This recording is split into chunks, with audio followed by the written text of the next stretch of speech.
वालेकुम। वालेकुम सलाम।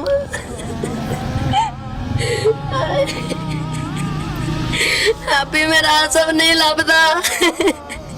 क्या हुआ था, कब पता चला था? मेरा सब बाहर गां सी, गांव से घास लैन गया सी, ਉਹ ਤੋਂ ਮੇਰਾ ਬੇਟਾ ਨਹੀਂ ਲੱਭਾ ਸਾਨੂੰ।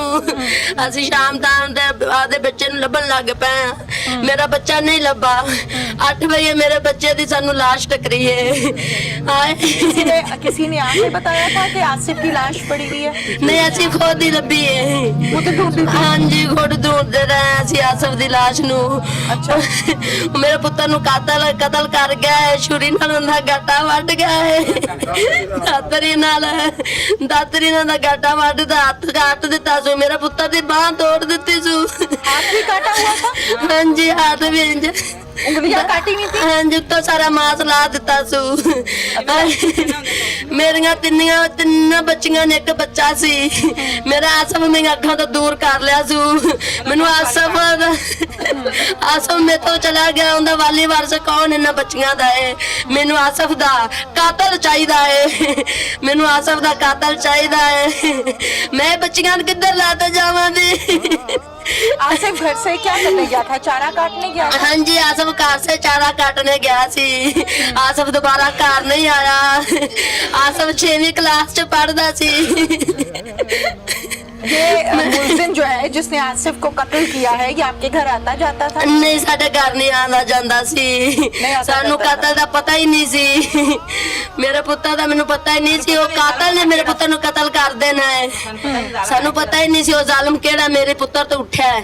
मैनू आसफ दा कातल चाहिदा है। मैनू मेरे आसफ दा कातल चाहिदा है। मैं ओनू फांसी ला देना है। मेरे आखांगे पंजे कार इथों दूर हो जान। मैं शरेआम इत्थे चौक दे विच आसफ दा कातल लेना चाहनी हां। अच्छा। मैं इत्थे आसफ दा कातल लेना। आ तिन्ना बच्चियां दे वारिस कौन है? मेरे आसफ दी मां दी अंदरां तोड़ते गया है ते मैं ओ मुजरम नू कतल करना चाहनी हूं। अगो सन धमकियां देंदे ने, कहंदे ने 2 महीने 4 महीना का बाद भौंक भूंक ते चुप कर जांदे। इन्हां साडा की लेना? मैनू आसफ दा कातल लेना चाहनी है। उन्हां के कहंदे ने? उन्हां दे बंदे ही कहंदे ने।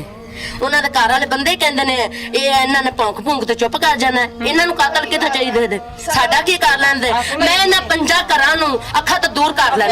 ਮੈਨੂੰ ਮੇਰੇ ਪੁੱਤਰ ਦਾ ਕਾਤਲ ਚਾਹੀਦਾ ਹੈ। ਇਹਨਾਂ ਦਾ ਕਿਰਦਾਰ ਬਹੁਤ ਗੰਦਾ ਹੈ। ਇਹਨਾਂ ਕਿਸੇ ਬੱਚੀਆਂ ਦੇ ਨਾਲ ਸਿਆਸਤੀਆਂ ਕੀਤੀਆਂ ਨੇ। ਬਹੁਤ ਗੰਦਾ ਕਰਦਾ है। मेरा नाम परवीन है। आप क्या लगती हैं आसिफ? मैं ताई लगती हूँ। ताई लगती हैं? अच्छा, इनका किरदार गंदा है? हाँ, बहुत। गाँव वाले क्या कहते हैं? गाँव वाले यही कहते हैं कि इनका किरदार बहुत गंदा है। अच्छा। सब लोग बच्चियों के साथ ज्यादतियाँ करते हैं। अच्छा। हाँ जी, इनकी गली से कोई डरता गुजरता नहीं है। अच्छा, इतना खौफ है लोगों इतना में? खौफ है लोगों को। आपका क्या नाम है?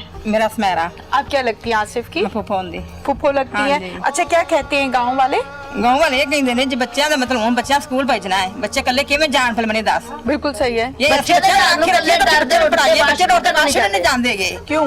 जी डर वाले बच्चे इन्ने सहम गए। हाँ जी, बच्चों को समझ आ गई है हाँ क्या बच्चे हुआ है? डरते। बच्चे इत्थे बाहर निवास नहीं जानते। वहां मामा तुसे ना सानू आम चैन है ना सान बच्चा चैन है। अच्छा क्या करके दसो पहले मैंने? जब आसिफ की लाश को देखा था तो वो किस हालत में थी? मेरे बच्चे की हालत बहुत खराब सी। मैं तो बर्दाश्त नहीं होती सी भी मैं आपके आसफ के साथ नाल चढ़ जावा। हाथ भी कटा हुआ था। मेरे बच्चे दी मेरे को हालत वेखी नहीं सी गई। इतनी जालिम ने मेरे बच्चे दी हालत खराब की सी। मैं उस मुजरम नू आपदे बच्चे दे नाल जिवें मेरे बच्चे नू कातल कीता सो मैं उवें करना उस चाहनी हां कातल नू। आपका एक और बेटा हाँ जी। साल पहले भी हाँ जी, ज्यादती वो का भी निशाना ऐसी। बना और फिर उसको कत्ल कर दिया हाँ गया। जी। वो क्या हुआ था? ओनू फजान अली नू भी इन्हें कत्ल कीता है। किसने? 3 साल किसने किया? ऐसा मेरे पुत्र दे कातल ने इसी शख्स ने किया था? ऐसे शख्स ने कातल के उठो दा लिया अज्ञान कातल। इसी शख्स ने किया था? फिर से आप सोचिए पता नहीं मतलब ये उनका नाम इस्ताद है। क्या वजह है कि आपकी फैमिली को निशाना क्यों बना रहे हैं? फैमिली का निशाना बना लिया। ओंदा भी ना शहजाद सी, इंदा भी ना शहजाद आ गया। अच्छा, हाँ जी, जिन्हें उन्हें कत्ल किया उनका भी नाम शहजाद सी, इन्हें जिन्हें मेरे पुत्र को कत्ल किया उनका भी नाम शहजाद। कितने साल पहले का वाकया है ये? 3 साल हो गए ने। 3 साल पहले 3 साल हो गए ने। उनका चूड़ियां से हाँ। उनका कुछ नहीं बनेगा। वो मुलजिम पुलिस की हिरासत में है, हाँ, जेल में है या हाँ, बाहर जेल में, फिर रहा है? जेल में। जेल में हाँ है। जी। और अब ये दूसरा वाकया दूसरे बेटे के साथ हो गया।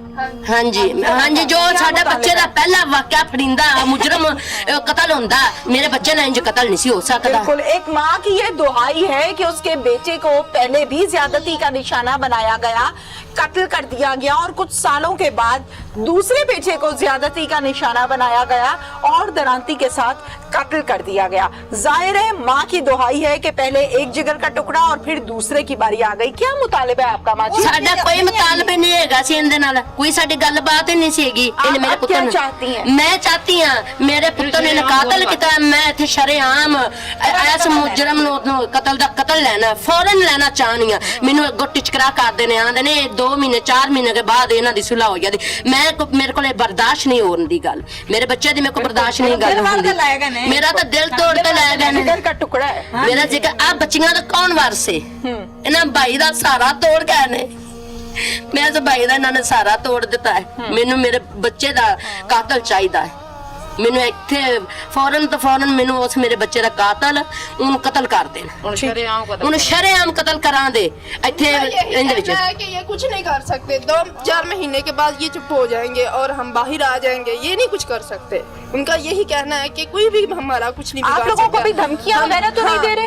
यही बात है, लोगों से कहते 4 महीने के चुप कर जांदे। ਅਸੀਂ ਬਾਹਰ ਨਹੀਂ ਆਏ, ਬਾਹਰ ਆ ਜਾਂਦੇ। ਸਾਡਾ ਕੀ ਗਵਾਹ ਮੰਨਦੇ?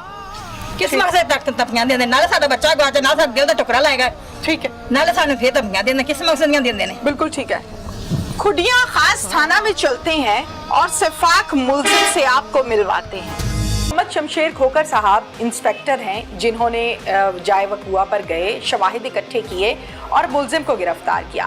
शमशेर साहब, कहाँ से क्लू मिला कि मुलजिम इसी गांव का है, इन्हीं खेतों का है, बाहर से नहीं आया?